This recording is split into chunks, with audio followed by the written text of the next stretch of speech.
Hey guys, and welcome to the top 10 greatest rubs in WWF and WWE history. You may be asking yourself, what is a rub? Nope, that's the club. Nope, that's a pub. Nope, that's a shrub. That's a tub. Not that kind of rub. Nope, not that kind of rub either. Yep, try again. Definitely not.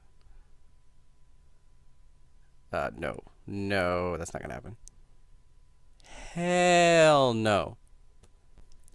A rub, or the rub, is when a veteran superstar puts over a younger superstar, not only for the better of the business, but for the better of that superstar. Tonight we're going to look at the top 10 greatest WWE, WWF rubs of all time, in my opinion. These aren't in any particular order. We're going to start off with number 10. Coming in at number 10 is Kurt Angle versus John Cena. Now, Kurt Angle had been doing an open challenge, squashing jobbers for a couple weeks now. But on this night on SmackDown, June 27, 2002, a young John Cena made his television debut. This match made John's career, thanks to Kurt Angle. From this point, he went on to be the 15-time world champion that he is. And no doubtably, this is where his career started. John even scored the impressive double rub that night that has never been seen since and never was seen before. He not only got the rub from Kurt Angle in the ring, he also got the rub from The Undertaker outside the ring. Very impressive. Coming in at number 9, we have The Rock vs. Mankind. On this night in 1999, WWF had been losing the Monday Night Wars to WCW for a number of weeks. WWF at the time was not live every week.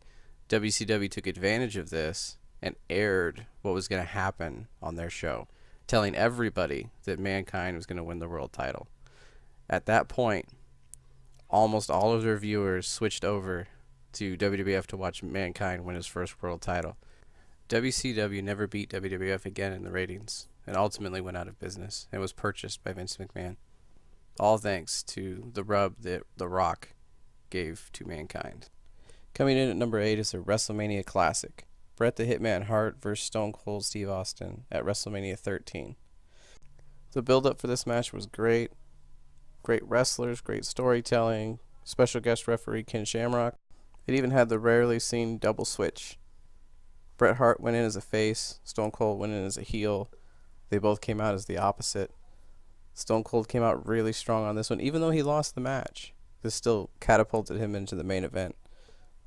It's hard to say that Austin would have became the Rattlesnake without the rub from Bret Hart, but I think it helped in a big way. Coming in at number 7 is Kurt Angle vs. Shane McMahon at the King of the Ring in 2001. Shane McMahon had wrestled a few matches prior to this match, but nothing at the scale that this match was. It was a street fight, and both men left everything in the ring. There was high spots, low spots. There was a botched window that Kurt Angle just couldn't throw Shane McMahon through. And then he tried to throw him back through the window again, and that window wouldn't break, so there was that spot. There's a handful of other things during this match that are just crazy and insane. If you haven't seen this match, I would go back and watch this. For anybody that didn't take Shane McMahon seriously prior to this match, had no choice but to take him seriously after this match. And that's all thanks to the rub that Kurt Angle gave him that night. At number 6, it's Hulk Hogan versus the Ultimate Warrior at WrestleMania 6. This match was for the Intercontinental title and for the Heavyweight Championship. There was a lot of build-up for this match. You don't usually see face versus face. At the time, it was only good guys and bad guys. There was no good guy versus good guy match. A lot of people were split down the middle where they wanted to go, who they were rooting for. But in the end, we saw a passing of the torch, even to the point where Hulk Hogan went out, grabbed the world title, and presented it to the Ultimate Warrior personally. At number 5, we have The Undertaker versus Jeff Hardy for the WWE Undisputed Championship. This happened on a 2002 episode of Monday Night Raw. It was in a ladder match, one of Jeff Hardy's specialties. The match went back and forth more than you would expect it to, with The Undertaker coming out on top. But Jeff Hardy sitting in the ring with a microphone saying, "Is that all you got? Bring more."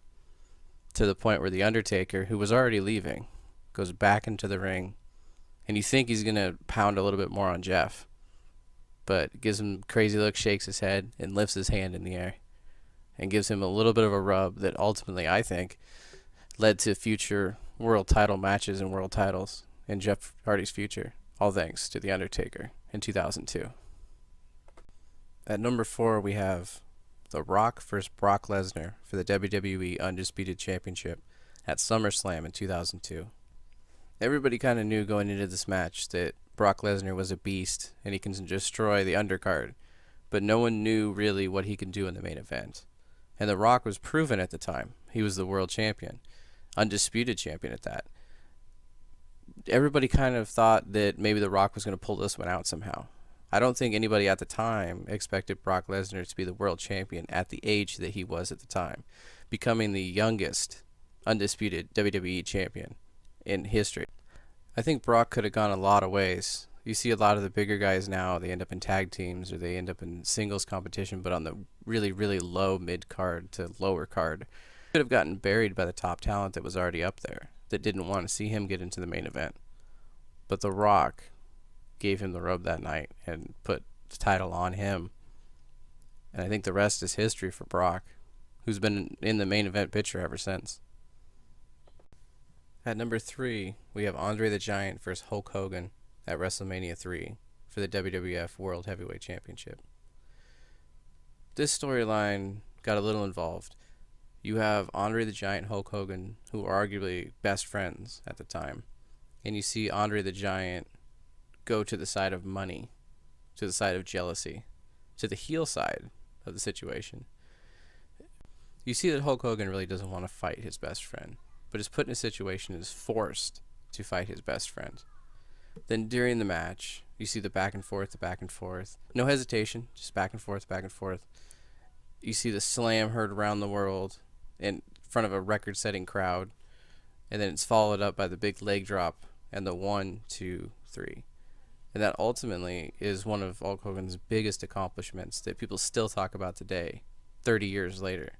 So having Andre do that for him at the time was the biggest thing and has been the biggest thing in his career. And at number 2, we have Bret the Hitman Hart versus Shawn Michaels at WrestleMania 12 for the WWF Championship. You talk about two performers at the peak of their careers, arguably the greatest wrestlers of their generation, if not of all time. You add into the fact that this is an Iron Man match, a 1-hour Iron Man match, that ultimately went an extra 5 minutes. I know I've said back and forth in this video a couple times, but no joke, in this match, if you haven't seen it, go back and watch it. They do go back and forth until they're both completely out of breath. I have no idea how they did the extra 5 minutes that they did after working for an hour. In the end, it was Shawn Michaels who came out with the victory in this match and earning his first world title. If it wasn't for Bret Hart deciding to put over a younger talent and the performances put on by both men that night, this match wouldn't be the classic that it is, and I don't think that Shawn Michaels would have been elevated as quickly as he was. Remember, these are in no particular order. These are just the 10 that jump out at me. But personally, my number 1 favorite match is Mr. Perfect versus Bret Hart at SummerSlam 1991.